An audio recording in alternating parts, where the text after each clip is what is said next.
this is Paige with Prime Secured, and for today's tech tip, I will be showing you how to find and remove duplicates in your datasheet in Excel.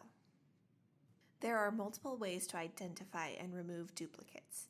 The method I will be sharing with you today I find to be the most user-friendly. Let's get started.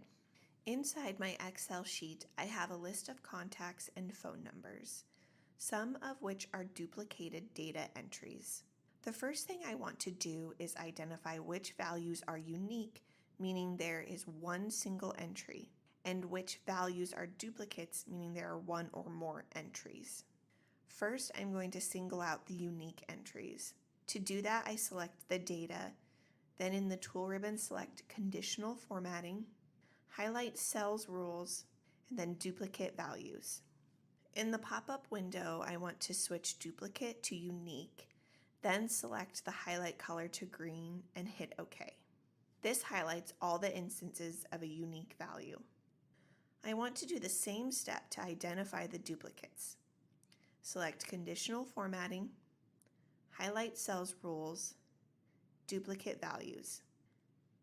Then in this window, leave Duplicate as is and change the highlight color to red. Now I want to remove all the instances of the duplicated values. To do this, I highlight both columns, then select Data, then remove duplicates. All of the data in the columns have switched to green, so I know I have all unique entries now. This has been today's tech tip. Thank you for watching.